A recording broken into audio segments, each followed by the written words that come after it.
La journée de mobilisation du 10 septembre a mis en lumière la fracture sociale et politique qui traverse la France. Contestation du pouvoir, inquiétudes économiques, défiance vis-à-vis des institutions.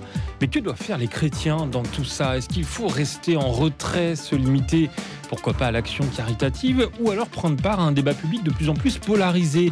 C'est vrai que certains estiment que la place du chrétien doit rester avant tout spirituelle et discrète, centrée sur la prière, le témoignage personnel, mais d'autres considèrent que l'époque exige une prise de parole plus visible. On va en parler avec nos trois invités et puis bien sûr, comme chaque matin, avec vos témoignages et vos réactions. En tant que chrétien, comment vous percevez cette crise politique et sociale actuelle en France? Est-ce que vous pensez que les chrétiens doivent s'exprimer davantage dans le débat public ou alors plutôt rester discrets? Est-ce qu'il y a un danger à mélanger foi et politique dans le contexte actuel? Et puis, dans une société marquée par la défiance, que peut apporter le message de l'Évangile aujourd'hui? Comment, en bref, trouver un peu d'espérance? On vous attend avec vos réactions au 01 56 56 44 00, par mail à direct@rcf.fr ou dans le groupe Facebook de l'émission Je pense, donc j'agis. Je pense, donc j'agis. 01 56 56 44 00. Et pour discuter avec nous jusqu'à 11h, on a le plaisir d'accueillir trois invités. Je commence avec vous, François Heuvet, bonjour. Bonjour. Merci beaucoup d'être avec nous dans cette émission Je pense donc j'agis. On vous entend plus ou moins bien, François. Vous êtes jésuite, docteur en théologie, agrégé de physique et vous êtes aussi rédacteur en chef de la revue Études. On vous a déjà reçu dans cette émission Je pense donc j'agis à plusieurs reprises. On est ravis de vous entendre à nouveau. Avec nous également Guillaume Houdan, bonjour. Bonjour. Merci également à vous, Guillaume, de participer. Vous êtes diacre chargé de mission auprès du monde politique et des élus dans le diocèse de Rouen. Merci, Guillaume, également d'être avec nous à distance. Et puis, troisième invité, le Père Jacques Ollier. Bonjour. Père Jacques Ollier qu'on va écouter dans quelques instants, qui est prêtre, évidemment, recteur de Sainte-Clotilde à Paris, et puis surtout le nouveau directeur du service pastoral d'études politiques, c'est-à-dire le nouvel aumônier des parlementaires à Paris. On va l'entendre dans un instant. Guillaume Houdan, je commence avec vous. Pour démarrer cette émission, je pense donc j'agis, lié évidemment à ce contexte social, politique et économique en France. Les chrétiens ont un rôle à jouer, c'est une certitude pour vous? Ah oui, c'est une certitude. D'abord, un chrétien ne devrait pas douter de son implication dans la vie en société. Ce serait se défiler. Nous avons bien ces messages de l'Évangile qui nous incitent à aller au-devant de notre monde. J'ai pas besoin de les reciter tous, donc c'est évident. Et puis, je pense que le chrétien, entre guillemets, est armé, c'est-à-dire qu'il a aussi ce qu'il faut, ce qu'il a reçu, qui peut lui permettre d'entrer en action dans notre société. Il a d'abord tout simplement l'Évangile.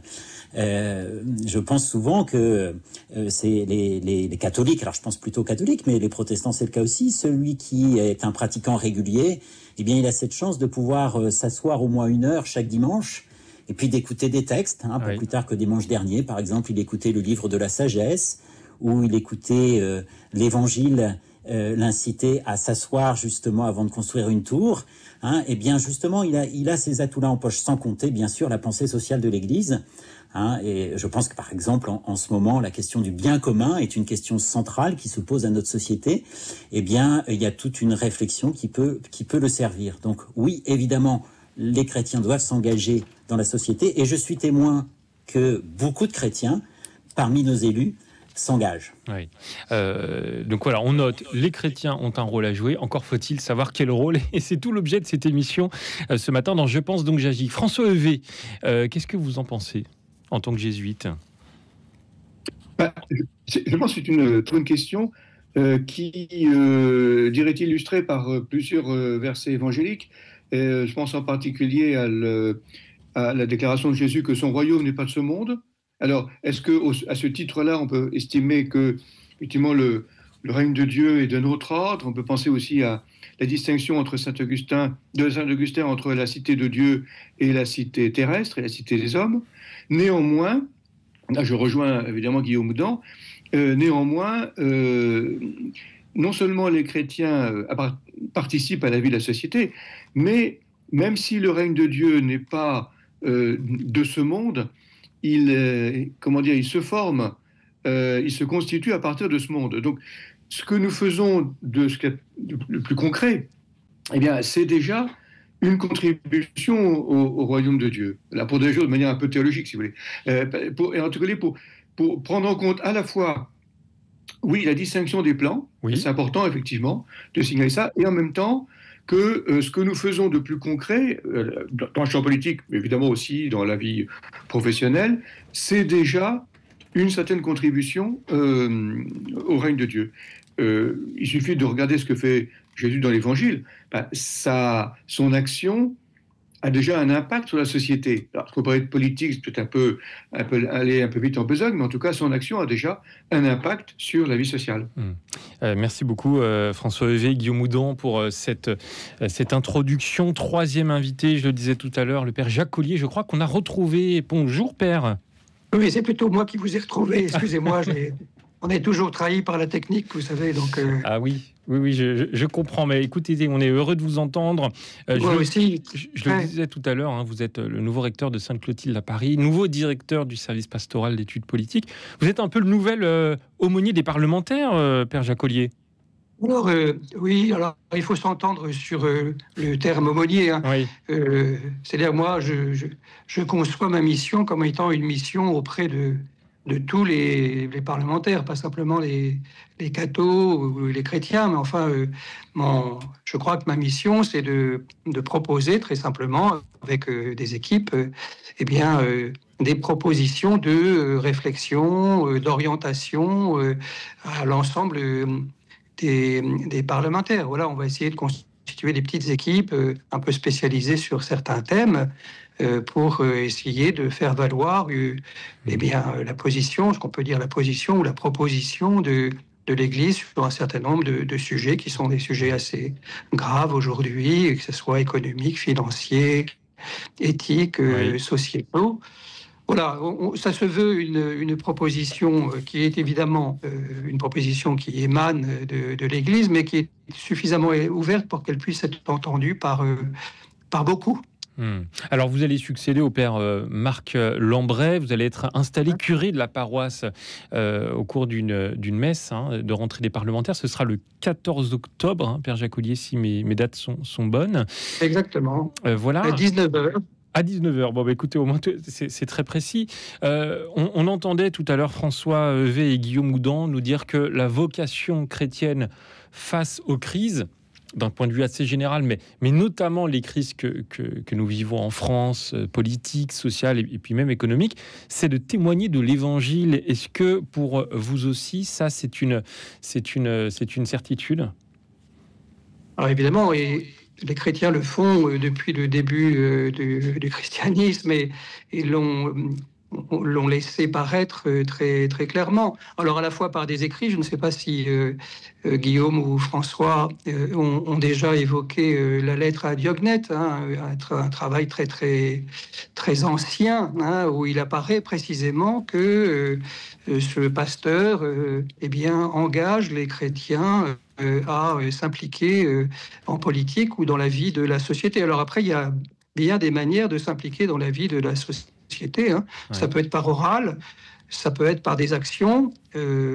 Regardez par exemple l'implication de Frédéric Ozanam, un saint du 19e siècle, qui a créé, avec une religieuse d'ailleurs, la société de Saint-Vincent de Paul, qui représente aujourd'hui plus de 900 000 membres dans le monde. Oui. C'est une manière aussi de témoigner l'Évangile très, très concrètement. Le directeur ou le président du Secours catholique rappelait il y a peu aussi son implication dans la vie de la société, et c'est un véritable témoignage.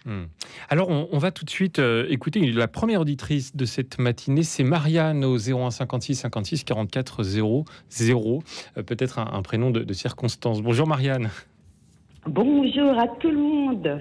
Déjà le chrétien, il est dans la joie, il doit être visible et bien présent dans la société. Il est parce qu'il il a les pieds sur terre, il est dans le monde. bien sûr, nous avons nos frères religieux, des communautés qui prient pour nous donner cette force de témoigner. Alors, on peut témoigner dans son travail déjà, hein, parce que souvent on est embêté justement parce que les gens sentent bien qu'il y a quelque chose qui est pas comme les autres dans la société. Hein. Donc, on n'est pas forcé de faire un grand laïus, mais par notre pardon, nos regards d'affection, de témoigner quand on nous pose une question. Ça, c'est déjà bien. Et puis après, bien sûr, le chrétien, il est engagé dans des aumôneries. Il peut être aussi au service des malades. Le chrétien, il est partout. Voilà. Hein, et moi, je pense que c'est ça l'espérance, parce que on parle beaucoup de choses négatives, mais on parle peu de choses positives. Voilà. Mais j'ai une grande espérance, donc voilà. On essaye d'aller chercher le positif, en tout cas. Marianne, merci beaucoup d'avoir témoigné dans Je pense donc j'agis. Guillaume Houdan, elle nous dit, le chrétien, il est dans la joie. C'est vrai que la joie, il faut aller la chercher en ce moment. Il faut la trouver, en tout cas.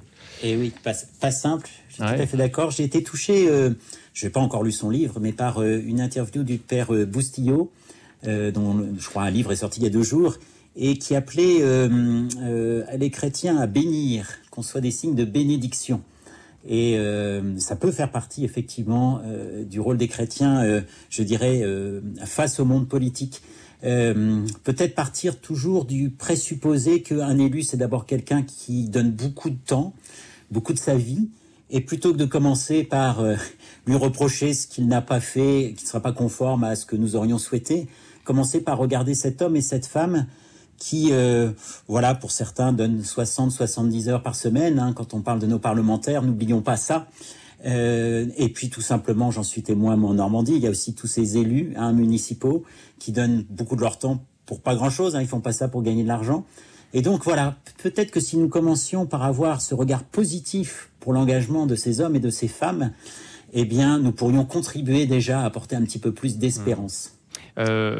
C'est audacieux ce que vous dites, Guillaume Houdan, parce que quand on regarde un petit peu, si on fait un état des lieux de la situation en France, au regard aussi de ce qui s'est passé le 10 septembre, une perte de confiance dans la classe politique, plus généralement une montée des abstentions, une polarisation du débat public, un renforcement des extrêmes même de tous les partis politiques, un climat de suspicion, le tableau il est quand même relativement sombre, François Heuvet. Si je puis me permettre. De fait, oui. Alors, peut-être. Oui, Guillaume. Oui, alors Guillaume. Une réaction. Oui. Pour moi, le problème, il est d'abord systémique. C'est-à-dire que si on regarde bien l'ensemble de ces hommes et de ces femmes, on a des gens assez remarquables, finalement, en beaucoup d'endroits. Mais par contre, on sent qu'on est dans une crise du système politique. Voilà, je m'arrête là.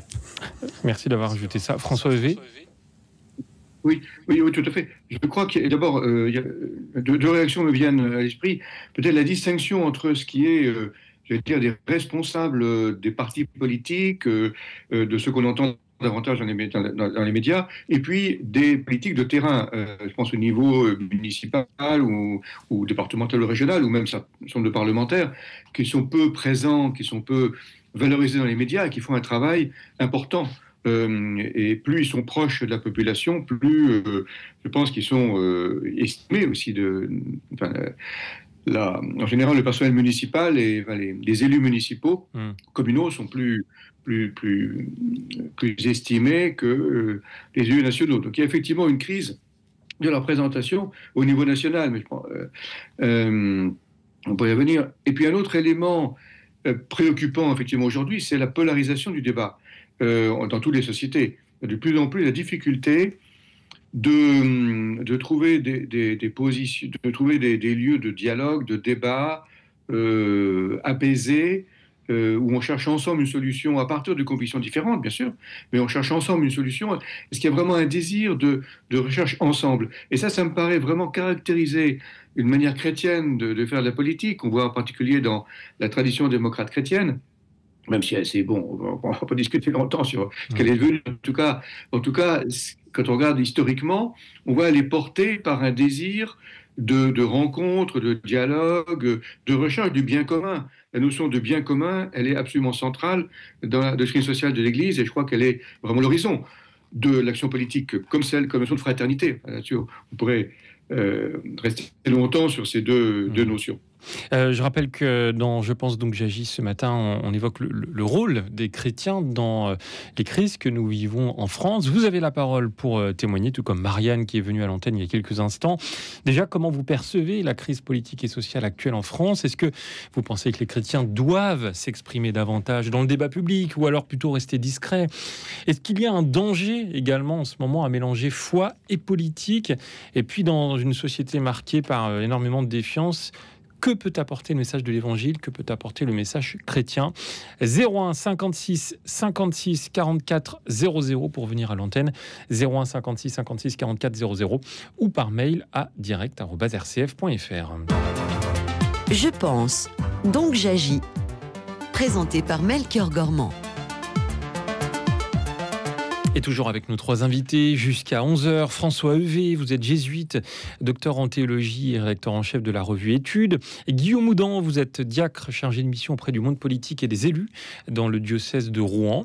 Et le père Jacques Ollier, recteur de Sainte-Clotilde à Paris et nouveau directeur du SPEP, le service pastoral d'études parlementaires. Justement, père Jacques Ollier, je continue un peu avec vous sur cette notion de défiance dans la société aujourd'hui. Qu'est-ce que vous en pensez de votre côté au regard justement des discussions peut-être que vous avez eues avec le monde politique? Est-ce que c'est quelque chose qui est vécu également de manière brutale? Alors, je découvre ce service pastoral d'études politiques, puisque je suis depuis maintenant 8 jours. Donc, laissez-moi un peu de temps. Mais quand même, j'aurais tendance à penser que si nous sommes dans une crise, la question de savoir si c'est simplement une crise de croissance ou si c'est une crise de transformation. C'est-à-dire si nous sommes devant un moment politique inédit de transformation, on voit bien quand même comme...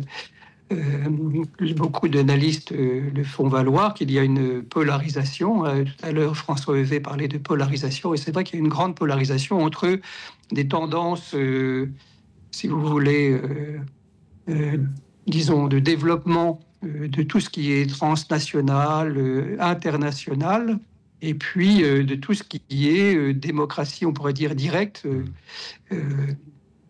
prise de position directe sans passer par des institutions. Et il me semble que le moment que nous traversons est ce moment où, au fond, il y a une certaine appréhension devant un inconnu. Voilà. Et devant l'inconnu, il n'y a pas 36 solutions, il faut se mobiliser et il faut inventer et peut-être inviter nos politiques. Alors, je vous accorde vraiment qu'ils font un travail remarquable. Un des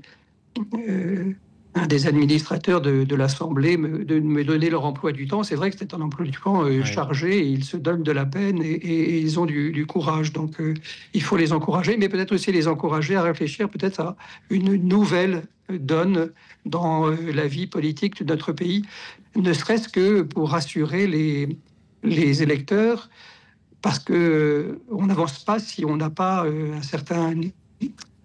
comment dirais-je, paysage dégagé, et si on ne voit pas quelques institutions nouvelles pouvoir se dégager pour qu'elles puissent émerger.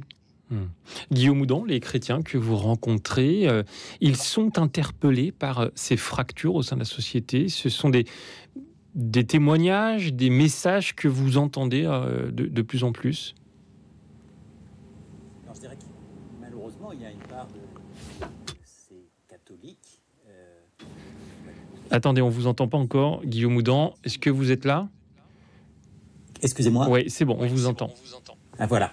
Je disais, dans les catholiques que je rencontre, malheureusement, j'en vois aussi un certain nombre qui sont pris dans cette spirale de la polarisation et qui ont du mal à prendre du recul par rapport à cette polarisation. Hein. Pas plus tard qu'hier, je voyais un petit peu dans le réseau de ceux que j'arrive à suivre les réactions à l'attentat qui a eu lieu aux États-Unis. Et c'est redoutable parce qu'on voit que tout de suite, des gens se rendent dans cette brèche. Et je redoute que ça entraîne encore plus de rejet des uns et des autres. Des catholiques, on en voit engagés un petit peu partout, quand même, même si on en trouvera une majorité plutôt encore dans une sorte de centre droit. Mais on en voit engagés, par exemple, sur les questions écologiques et sur les questions de création. Hein, je pense à, par exemple, Lutte et Contemplation, qui apporte, mais qui porte aussi une certaine radicalité. Oui. Hein, et donc, qui doit à la fois nous faire réfléchir sur la création, et qui a toujours à redécouvrir le dialogue. Je dirais que d'un autre côté, on a Sens commun, hein, où là, on a des personnes qui vont porter des questions sociétales très fortes et qui, là aussi, ont parfois peut-être des difficultés à continuer le dialogue, y compris au sein de l'Église. Hein. Parfois, on a des difficultés entre nous à partager simplement sur ces questions politiques. Je terminerai juste en disant que j'avais largement adhéré il y a quelques années à un rêve de notre évêque de Rouen qui avait dit je rêve qu'au moment des élections, au sein des communautés, on soit capable de se réunir et parler sereinement du vote qu'on va avoir. Si on pouvait en parler entre nous, ce serait déjà peut-être un signe pour la société. Jocelyne, vous êtes avec nous au 01 56 56 44 00. Bonjour Jocelyne. Allô. Oui, je vous entends. Eh ben nous aussi, c'est parfait. Alors, écoutez, moi, je me permets de vous appeler parce que j'ai tout de suite réagi à l'un de vos invités qui parlait du royaume en disant que Jésus avait dit que son royaume n'était pas de ce monde, ce qui est évidemment vrai. Mais il a quand même demandé aux apôtres de payer leurs impôts. Donc voilà, il est allé, vous vous souvenez peut-être de ce petit moment où il leur dit allez chercher le poisson qui est là, et dedans il y avait de quoi payer les impôts. Voilà. Donc c'est quand même dire que oui, il reconnaît il nous rappelle que notre royaume n'est pas uniquement sur terre, que c'est qu'une étape, mais qu'il nous faut quand même suivre pour le bien commun, ce que nos dirigeants nous demandent. Hein. Ouais, voilà, ça c'est la première. Oui, c'était le premier point. Oui. Voilà, c'est ça. Et le second, c'est à propos de notre engagement. Moi, je me dis que comme chrétiens, quels que soient nos partis, c'est important aussi de piocher, d'accepter d'aller voir, d'aller vers l'autre et de retenir peut-être les bonnes idées, quelle que soit sa couleur politique. Ça, c'est une résistance que nous avons aussi, même au sein de nos communautés chrétiennes, et c'est peut-être un petit peu dommage. Je ne vais pas insister sur tous les cloisonnements qui peuvent exister dans nos paroisses, mais c'est quand même un peu ça. Pour faire court, il y a les chrétiens de gauche, les chrétiens d'extrême droite, etc. Et ça, c'est malheureux. Donc peut-être s'il y a des choses à revoir de notre côté, dans notre engagement de chrétien, ce serait peut-être ça. Et puis, toujours dans cet aspect-là, peut-être, pour pas être trop longue, dire que le Parti démocrate chrétien a quand même été, pour beaucoup, une grande déception aussi quant à la qualité de... Voilà, c'est ce que je voulais préciser. Merci beaucoup Jocelyne pour votre appel dans Je pense donc j'agis ce matin. Alors il y a plusieurs points très inspirants. François Levé, je vais commencer avec vous puisque Jocelyne a été marquée par cette notion de bien commun. Oui, puis elle a fait allusion effectivement au royaume qui n'est pas de ce monde, mais enfin on pourrait aussi effectivement insister sur la reconnaissance par les chrétiens de la légitimité du pouvoir politique. Bon, sans faire de grandes éruditions théologiques, c'est le chapitre 13 de l'Épître aux Romains, où saint Paul incite justement les chrétiens à être dessus, loyaux sujet du pouvoir politique légitime. Mais effectivement, la notion de bien commun, elle est centrale, et je la mettais en connexion avec la fraternité. Alors, ce qu'on a en tête, non seulement la devise républicaine, évidemment, dont, je dirais, l'introduction de la fraternité n'a pas été aussi évidente, hein. Mais en même temps, elle est estimée centrale. Et puis l'encyclique du pape François, Fratelli Tutti, qui indique bien cet horizon de réconciliation universelle. L'idée que... Et je crois que j'ajouterais à ça parce qu'on a fait aussi allusion à cela, que de fait, l'engagement social des chrétiens, il a une priorité vers les plus démunis, vers les plus lointains, vers les plus pauvres. Et en général, c'est là où, je dirais, les chrétiens sont vraiment à leur place et les mieux reçus dans la société. Alors évidemment, on peut penser à ce que fait le Secours catholique ou d'autres organisations, mais ce souci des plus démunis, des plus pauvres, vraiment caractérise la manière d'être chrétienne dans la société, et ça a une dimension politique. Voilà. Et ça, je pense que c'est le bien commun, c'est ça, c'est le souci du plus lointain. Père Jacques Ollier, sur le second témoignage de Jocelyne à propos des partis politiques, moi ça me fait penser à l'instrumentalisation politique. Est-ce qu'il n'y a pas un danger de réduire la foi à un marqueur identitaire ou partisan ? Ah oui, mais c'est le lot commun de tous ceux qui s'engagent, hein, que ce soit dans la foi ou dans d'autres types d'engagement, c'est qu'ils soient réduits à cela. Et c'est pourquoi je pense l'appel au dialogue, hein, qu'on entend depuis le début de cette émission me paraît très, très, très juste. Hein. On voit bien qu'on est soumis aujourd'hui à des forces de violence disruptive, voilà. Et la violence est toujours un signe d'un dialogue, d'une parole qui est blessée. Voilà. Et si on arrive à rétablir le dialogue, et si on arrive encore à se parler, on voit bien quand même, par exemple, que à l'Assemblée, tout simplement, la parole est devenue compliquée. Souvenez-vous du discours de l'ex-premier ministre, le dernier discours à l'Assemblée, c'était assez pathétique quand même. C'est un peu la cour de récréation quand on regarde ça. Ah oui, non, mais c'est pire que la cour de récréation. C'est quand vous avez la moitié de l'hémicycle qui sort, voilà, pour protester. C'est quand même d'une grande violence. Voilà. Et j'insiste sur ce caractère de violence qui, à mon sens, marque aussi notre vie aujourd'hui politique et l'engagement qui a été fait par les propos de l'archevêque de Rouen qui était rappelé par Guillaume Houdan à propos de la libre parole politique me semble.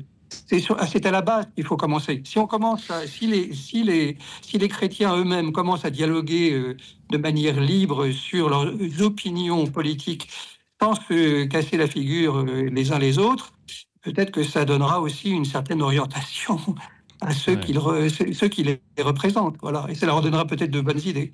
Et Guillaume, je sais que vous voulez réagir, mais on va marquer une petite pause dans, je pense, donc j'agis.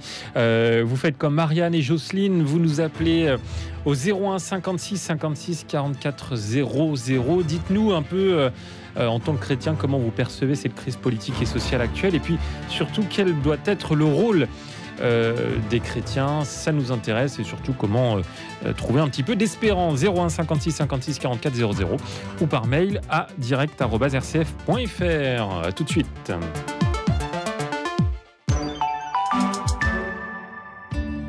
Chaque jour, faites une halte spirituelle sur RCF et Radio Notre-Dame. Madeleine Vatel, Véronique Elzieux et leurs invités vous proposent une réflexion profonde et accessible sur une thématique d'actualité. Halte spirituelle, c'est du lundi au vendredi à 15h15 et 20h45. Tous les jours, le meilleur de la musique classique est en représentation dans Tous Mélomanes. Une équipe de passionnés de musique classique vous immerge dans l'univers des plus grands compositeurs et vous présente les meilleures nouveautés. Tous Mélomanes, c'est du lundi au vendredi dès 16h sur RCF et Radio Notre-Dame. Chaque soir, sur RCF et Radio Notre-Dame, rendez grâce au Seigneur en communion avec tous les auditeurs. La prière monastique vous emmène au cœur des congrégations religieuses pour un instant de méditation et de recueillement. Retrouvez la prière du soir tous les jours à 20h30 et 22h30. Je pense, donc j'agis. Présenté par Melchior Gormand. Il est 10h30 et un peu plus sur RCF et Radio Notre-Dame. Fracture sociale et politique en France, contestation du pouvoir, inquiétude économique, défiance vis-à-vis des institutions. Mais que doivent faire les chrétiens dans tout ça ? On vous attend avec vos bonnes idées, vos réactions, vos témoignages en direct au 01 56 56 44 00. Vous pouvez également témoigner directement dans le groupe Facebook de l'émission Je pense donc j'agis. Musique. Sur les cœurs étanches, mon Dieu, tu te penches, viens dénouer ce qui est lié. Ton amour pour moi jamais ne s'éteindra. Tu attendras que je vienne à toi.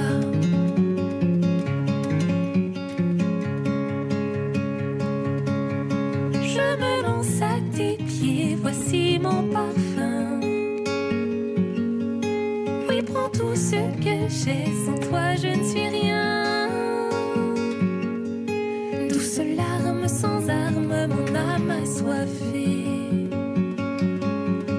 Ton amour d'une flamme vient m'embraser.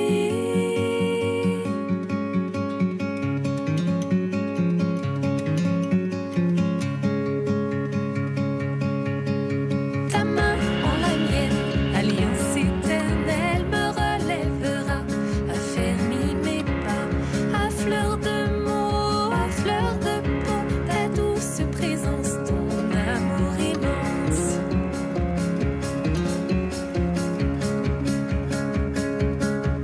Je me lance à tes pieds, voici mon parfum. Oui, prends tout ce que j'ai, sans toi je ne suis rien. Douce larme sans arme, mon âme assoiffée. Ton amour d'une flamme vient m'embraser.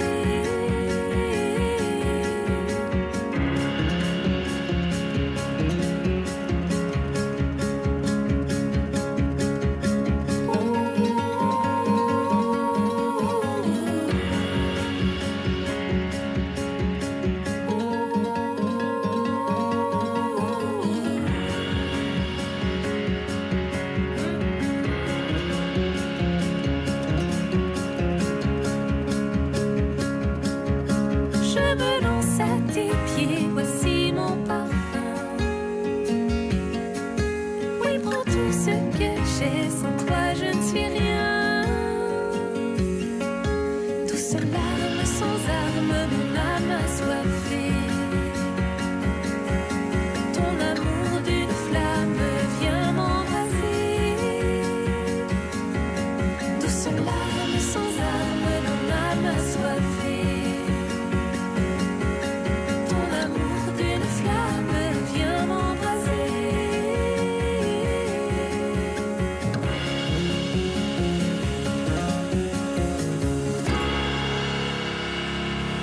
Voici mon parfum, c'était une chanson d'Audrey da Gama Alves pour vous accompagner en ce vendredi matin sur RCF et Radio Notre-Dame. Je pense donc j'agis en direct jusqu'à 11h. Quel rôle des chrétiens dans cette crise sociale et politique en France? On en parle avec nos trois invités.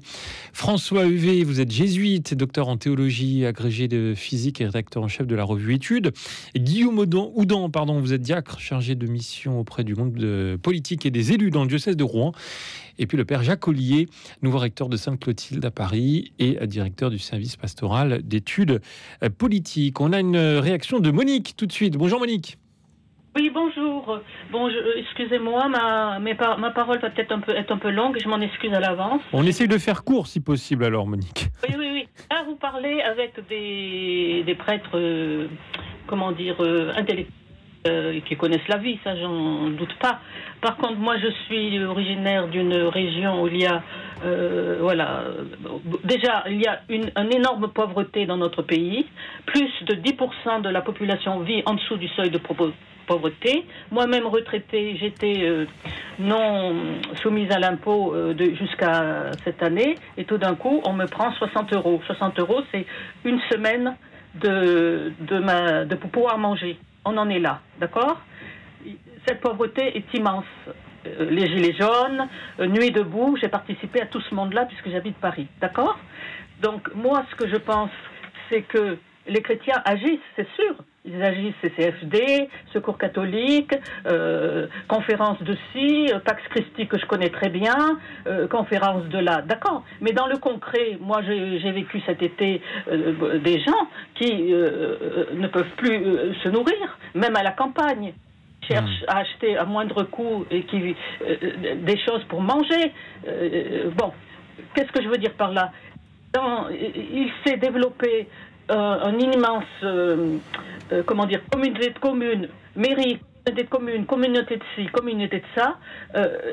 Le politique qui est très critiqué aujourd'hui, c'est pas les maires dont vous parlez, c'est pas les conseillers municipaux qui donnent de leur temps. Mon père a été conseiller municipal 30 ans, mon frère l'est encore, et voilà. Monique, ce que je sais, c'est qu'on a une classe politique très hautaine vis-à-vis de tout le monde et qui ne veut rien écouter. Et ça, ce système d'être pas à l'écoute de qui on est, de comment on vit, de qu'est-ce qu'on subit, crée ce malheur, si vous voulez, de la France. Monique, j'entends bien sûr votre témoignage, j'entends ce que vous dites. Notre sujet de ce matin, il n'est pas tant dans le débat politique pour essayer de savoir ce qui ne va pas, mais plutôt essayer de se dire comment les chrétiens, justement, peuvent jouer un rôle dans tout ça. Vous, Monique, peut-être vous êtes chrétienne. D'après vous, qu'est-ce qu'il faudrait faire?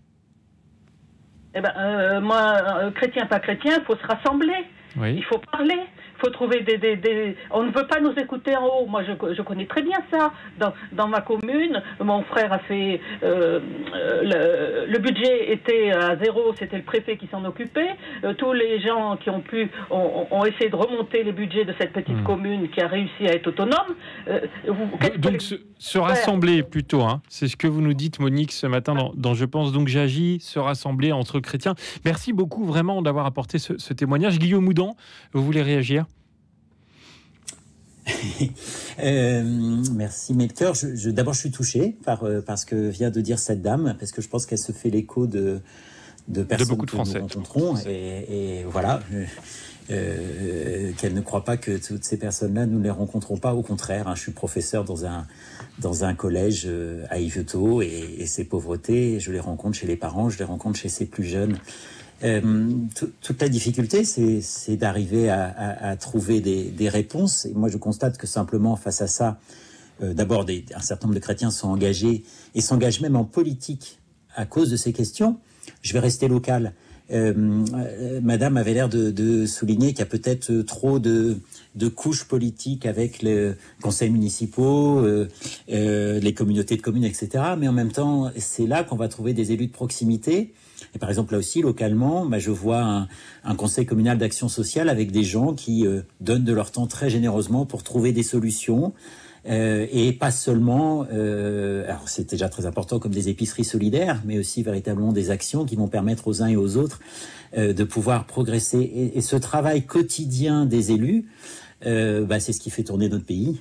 Et c'est peut-être ce qu'il faudrait d'abord regarder et encourager, même si effectivement certains élus peuvent paraître hautains. Et juste pour répondre à cette question, moi ce que je ressens en tout cas depuis Yvetot, c'est que peut-être notre assemblée est un peu trop parisienne. Ça, c'est vrai. C'est-à-dire qu'il y a certains moments, on a l'impression qu'il y a un décalage. Trop centralisé. Entre eux, voilà. Mais là, justement, je pense que le père Ollier, à proximité des parlementaires, aidera ces parlementaires il l'a dit tout à l'heure, les pieds sur terre, quoi, finalement. Ouais. Ah non, c'était une intervenante qui disait qu'un chrétien, ça devait être aussi les pieds sur terre. Ouais.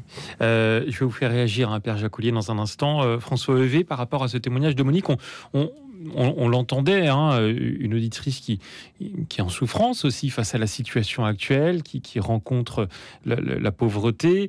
Il y a une forme de colère. Est-ce que c'est une saine colère, François Hevet? Est-ce que cette colère, elle peut permettre justement d'essayer de faire avancer les choses, de se rassembler, comme elle a dit d'ailleurs?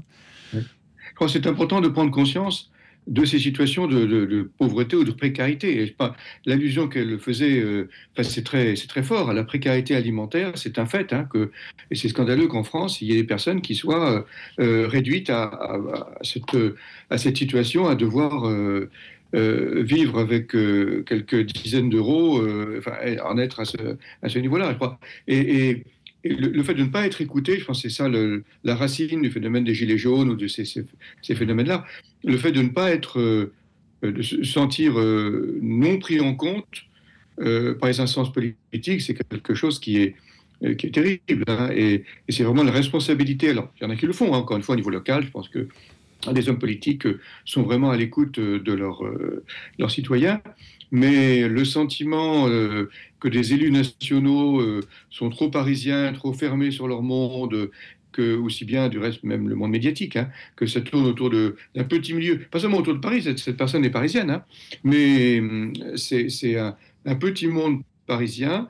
Alors, le phénomène est accentué par les réseaux sociaux, etc., qui tendent à faire des bulles aussi. Enfin, il y a une fragmentation de la société qui effectivement est inquiétante, et c'est important que ça se manifeste, que ça se dise, même si ça prend des formes parfois un peu excessives, mais bon, que vous dites, je pense qu'il y a des scènes colères, oui.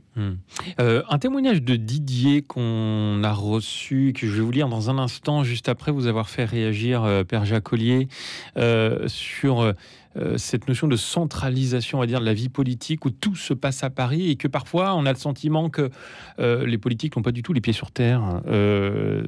Vous avez une mission, Père Jacques Ollier, c'est une vraie mission pour vous. Je l'ai rappelé tout à l'heure, hein, je suis...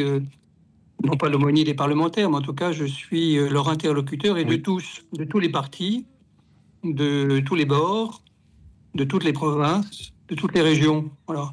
Alors, je suis à moitié bordelais et parisien. Donc, je vais essayer de faire valoir cette double appartenance et de le faire valoir, bien sûr, auprès des élus. Ça, c'est la première chose. Donc, je rassure à la fois François Heuvet et Guillaume Houdan sur ce parti pris de ne pas être trop parisien et de ne pas faire trop valoir la vie et le parti parisien. Ça me semble très très important. La deuxième chose, je pense, c'est quand même le sentiment d'abandon. Je pense qu'il y a quand même des Français, des électeurs qui se sentent non entendus, abandonnés, et peut-être plus encore... qui ont de fortes inquiétudes sur leur avenir matériel, salarial, les prestations auxquelles ils peuvent légitimement prétendre.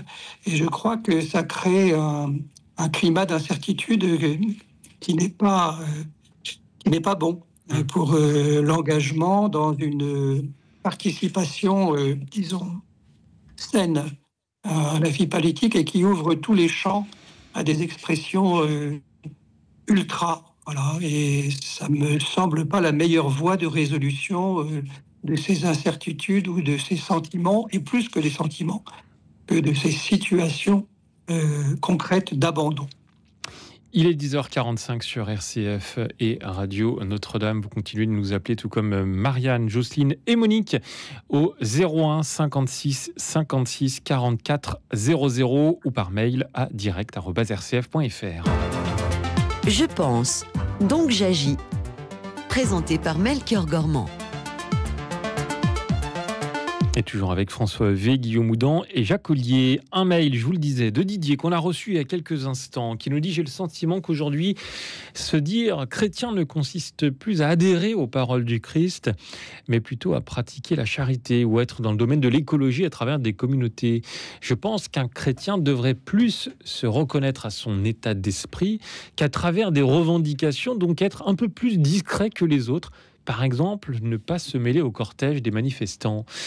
Guillaume Houdan, est-ce que vous êtes d'accord avec Didier ? Directement, non. Oui. Très pour ça que clairement, je vous ai posé la question. Même si en écoutant ce que vous nous lisiez, je me disais, je connais un certain nombre d'élus qui ne portent pas en bannière leur foi, mais pour qui la motivation, l'engagement dans la société, comme parlementaire par exemple, est bien motivé par leur foi. Par chance, nous avons dans nos communautés une grande diversité politique. Je ne vois pas ce qui nous amènerait à dire qu'un chrétien ne devrait pas participer au cortège si il est aux côtés de ceux qui sont en colère et qu'il vient aider les uns et les autres à finalement à porter cette colère. Je pense que ça peut être un très beau témoignage. Je dirais ce qui doit peut-être garder en tête, c'est que, comme le père Revé tout à l'heure a donné presque le fil rouge de notre séquence avec le royaume n'est pas de ce monde, c'est-à-dire que nous sommes toujours porteurs de ce royaume, nous sommes toujours en recherche de ce royaume, c'est une espérance. Et donc cette espérance, elle nous conduit à considérer que jamais une situation n'est définitive. Je pense qu'un chrétien, c'est quelqu'un qui croit que tout est encore possible, qu'il n'y a jamais de situation définitive, que le dialogue est toujours possible. Et donc on peut exprimer la colère, mais on doit aussi être porteur d'un avenir derrière cette colère.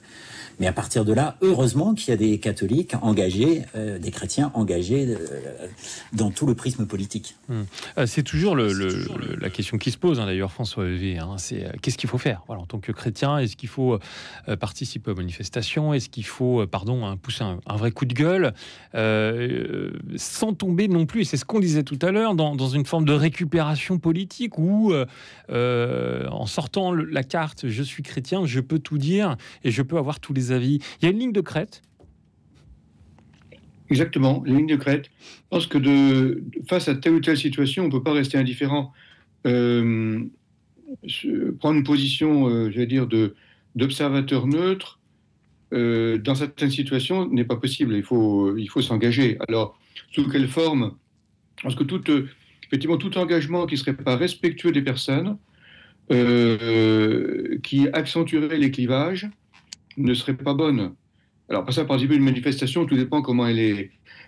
Si c'est une manifestation qui va justement tourner à la violence ou saccager des lieux, des monuments, ou des lieux publics, là, effectivement, ça pose question. Si c'est une manifestation pacifique qui veut exprimer un sentiment partagé, là, effectivement, les chrétiens ont leur place. Il y a un discernement à faire qui n'est pas facile. Encore une fois, une ligne de crête entre ce qui serait une sorte de détachement, le chrétien à sa place est à l'église et pas dans la rue, et à l'inverse, assimiler l'évangile immédiatement à une position politique particulière, c'est l'autre bord qui est à exclure. Alors, entre les deux, oui, il y a une marge de manœuvre. L'important, je crois, encore une fois, c'est que le dialogue soit maintenu. Et c'est un des enjeux, je trouve, difficiles aujourd'hui. Et ceux qui sont engagés comme Guillaume ou comme Jacques, un peu à sa façon, vraiment sur le terrain, eh bien, savent bien que ce n'est pas facile de mettre en dialogue des hommes politiques, surtout lorsque les situations se polarisent. Mais enfin, encore que je pense que la petite expérience que j'ai eue à l'époque, une époque ancienne, dans le service d'études politiques, c'est que des députés de bords différents, c'est pas vraiment des extrêmes. Finalement, quand on les rassemble dans une même pièce à une douzaine de personnes, ils parlent très bien ensemble. Quand ils sont rassemblés, ils s'envoient des invectives apocalyptiques, mais quand ils sont ensemble, finalement, ils discutent. Et ça, je crois que c'est très encourageant. Jacques Ollier?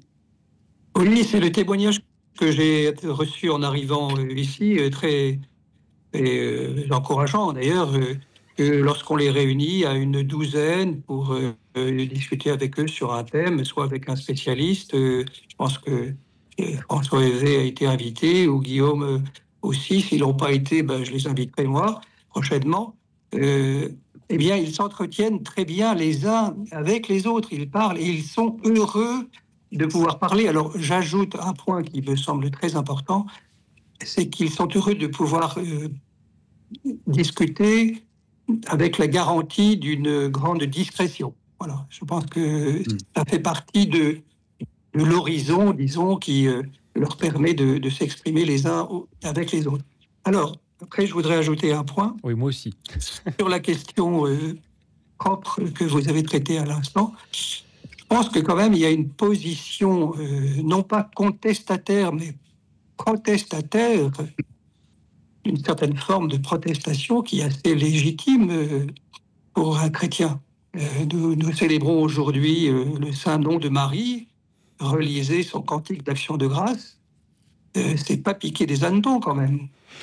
Il comble de bien les affamés, renvoie les riches des mains vides. Enfin, c'est quand même tout un programme. Donc moi, je pense qu'on peut, encore une fois, sans entrer dans une contestation, mais une forme de protestation légitime, voilà, se porter au devant pour dire non, ça n'est pas possible, ça suffit. Ouais. Je reviens un instant sur cette idée d'ouvrir des espaces de parole, de dialogue, pour essayer justement de se faire rencontrer les gens, pour essayer de trouver un petit peu d'espérance. Vous parlez de ces hommes et femmes politiques qui arrivent à discuter ensemble, quel que soit le parti politique. Ça, sur le papier, c'est très joli, Père Jacolier. Mais dans la réalité, ce qu'on voit, je ne vais pas généraliser, mais en tout cas, ce qu'on peut voir assez facilement, c'est qui aura le meilleur tweet, qui aura la meilleure punchline, et ce sont des personnes qui semblent se confronter en permanence, un peu comme des débats totalement stériles où il y a rien de constructif. Est-ce que vous pourriez essayer de dire à ces hommes et femmes politiques de montrer l'exemple finalement? On peut toujours essayer, mais ils sont de leur société, ils sont de leur temps, si vous voulez. TikTok, Insta, Facebook, ils fonctionnent comme ça. Donc, soit on les sort du bocal, soit ils s'en sortent eux-mêmes, soit ils y restent pour participer à ce mouvement qui n'est pas forcément le meilleur. Alors, c'est à eux peut-être à régler à l'intérieur de ces prises de position des prises de parole qui soient légitimes et sensées et qui essayent de construire un commun, parce que c'est ça le problème aujourd'hui, je pense. Le plus gros des problèmes, c'est qu'est-ce qu'est notre commun aujourd'hui. Je crois qu'il y a beaucoup de questions autour de cela. Qu'est-ce que nous avons en commun? Et pas simplement les chrétiens. Les chrétiens, à mon avis, ils s'y retrouvent pas trop mal là-dedans. Mais il y a quand même beaucoup de Français, d'Européens qui se demandent aujourd'hui quel est leur commun, quelle est leur communauté, quel est leur bien commun, qu'est-ce qui les rassemble. Guillaume Houdon, ça vous fait sourire un peu tout ce qu'on se dit avec le Père Jacolier? Alors c'est juste pour dire que là je reprends plutôt ma casquette de professeur, mais oui. C'est très intéressant parce qu'en ce moment, l'ensemble, je dirais, du monde adulte, et en particulier politique, s'inquiète de l'impact des réseaux sociaux sur nos jeunes, y compris, là, par exemple, l'enquête sur TikTok. Oui. Et je me dis, mais il faudra aller jusqu'au bout du raisonnement. Moi, j'entends mes jeunes me répondre, mais c'est mes parents qui passent du temps sur leur téléphone. C'est eux qui sont toujours sur le téléphone, j'arrive jamais à discuter avec eux. Je l'ai vu, ça, plus d'une fois, cette séquence. Et donc... j'ai envie de dire, continuez votre raisonnement quand il parle de supprimer TikTok pour les jeunes, et dire, oui, on est en train de prendre conscience que les réseaux sociaux polarisent notre société, que c'est un vrai danger, y compris à faire circuler des opinions qui sont des fake news, par exemple. Et ça veut dire que sans éliminer cet outil, je suis le premier à utiliser Twitter pour ma mission, oui. On a peut-être à vraiment trouver des règles et à faire un usage raisonnable de ces outils pour peut-être retrouver, ça peut être une piste, un vrai dialogue et de vrais débats. Je vous lis un message rapide de Geoffroy qui nous dit « Je suis en colère contre le populisme, je regrette les postures de ces partis et rêve que les responsables politiques aient une attitude responsable pour construire des réponses concrètes aux défis de notre pays. » Et je trouve que ça rejoint totalement ce qu'on dit depuis tout à l'heure. Bonjour Patrick. Bonjour à vous tous. On va faire rapide pour finir avec vous, Patrick. Ah oui. Ça me fait drôle que vous soyez à Paris, mais bon, c'est pas grave. Ça change rien du tout. Voilà. Je voudrais réagir à ce que vous disiez tout à l'heure dans votre émission. Moi, je pense que le chrétien, et j'en suis un, c'est pour ça que je me permets de vous parler à l'antenne, je pense que le chrétien est un citoyen avant tout. Et il a le droit, voire le devoir, de participer à la situation politique dans laquelle on est. S'il peut apaiser un petit peu les tensions politiques, je pense que ça peut être bénéfique. Et j'entendais un de vos intervenants tout à l'heure, alors j'ai peut-être mal compris le sens de sa réaction, qui disait que le chrétien devait se mettre en retrait lors d'une manifestation. Je ne partage pas son avis. Moi, je pense que le chrétien, si c'est un chrétien qui n'a pas d'intention violente, c'est un citoyen avant tout. Oui. Il peut avoir le droit de manifester, il peut être en colère comme tous les citoyens. Ouais. C'est ce qu'on a dit. En fait, c'était en réaction à un témoignage d'un auditeur qui s'appelle Didier, qui nous disait justement que pour lui, les chrétiens devaient se mettre en retrait. Patrick, voilà, pour être précis. Alors que moi, je dis au contraire que le chrétien, il est même dommage qu'il n'y ait pas des femmes et des hommes politiques chrétiens qui s'engagent en politique. J'en connais pas. Hein. Si vous le connaissez, ce serait intéressant que vous... il y en a. Vous savez, on en reçoit beaucoup dans... même, je crois, Sébastien Lecornu, alors ce n'est pas révéler quelque chose de sa vie privée, puisque je crois qu'il voulait devenir moine. Donc, je pense que... voilà, Patrick, on vous apprend des choses dont je pense, donc j'agis. Et ce sera le mot de la fin ce matin, parce que ça passe très très vite. Hein. On pourra en parler pendant des heures. Merci beaucoup, François Heuvet, Guillaume Houdan, Jacques Ollier, d'avoir été avec nous. C'était vraiment un plaisir de vous entendre. François, je rappelle que vous êtes jésuite, docteur en théologie, rédacteur en chef de la revue Études. Merci Guillaume Houdan, diacre chargé de mission auprès du monde politique et des élus dans le diocèse de Rouen.